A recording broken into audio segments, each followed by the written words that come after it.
So the US, through Donald Trump, has threatened to stop supporting Israel.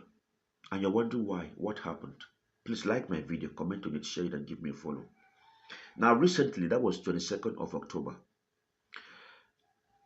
the parliament, the Israeli parliament, that's the Knesset, voted a bill to apply Israeli law to the occupied West Bank.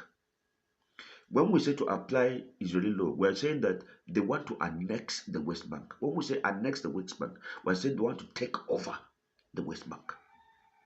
And I wonder what West Bank is. West Bank is a part of a site of River Jordan in Israel and Palestinian. All right. Now, the western part of the river, that River Jordan, is what is known as the West Bank. Currently, it is being occupied by about 2.7 million Palestinians and only 700,000 Israelis. Very important to the Jewish people, the Christians, and the Muslims. The Muslims see it, in fact, let me go there anyway, but they see it as their hope for becoming a state one day. Do you understand? And then it is recognized by the UN as a land that belongs to the Palestinians, not the Israelis.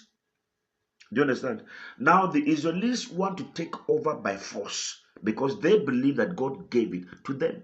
And of course, they have the US support.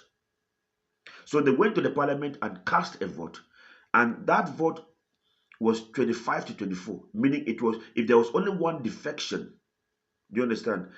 That law wouldn't have, I mean, that bill wouldn't have even passed, scaled through the first reading. Meaning there are a lot of Israelis who are not in support of it. In fact, Netanyahu's government party, all right, did not support it. So before you come for his head, Netanyahu for now is not in support of that bill. They call it provocative. Now, while that was going on, the US Vice President J.D. Vance was in Israel and immediately he reacted. He called it a very stupid political stunt and called it also a personal insult to him. He went on to say that the policy of President Trump that the West Bank will not be annexed. Remember that Trump recently said it. He said the West Bank will not be annexed. He's not going to allow Israel to do that. Are you getting what I'm saying now? So he said that this will always be our policy. We are not in line with this. But can we trust them? Can we trust them? Good. Now, Donald Trump also reacted. He said Israel is not going to do anything with the West Bank. He added that the annexation could lead to Israel losing US support if it went ahead. But is that possible? Can you stop supporting somebody you send $3.8 billion to every year? Can you stop supporting somebody with which you make weapon search with? Can you stop supporting somebody with which you share intelligence with? Can you stop supporting somebody with which you guys are so entrenched diplomatically? Can you stop supporting someone with which we believe that God destined you? US believe that God destined them to liberate the entire world. Israel believes that they are also a nation of God and that God has given them that land. Do you understand? Can you stop supporting somebody you created? Because US created the Israel. Don't say UN created Israel. US created Israel. So, can you stop supporting someone that gives you intelligence, your military base?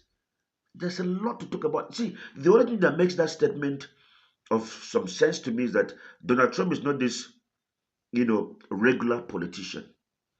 So sometimes you don't take him, for granted. But this goes beyond Donald Trump.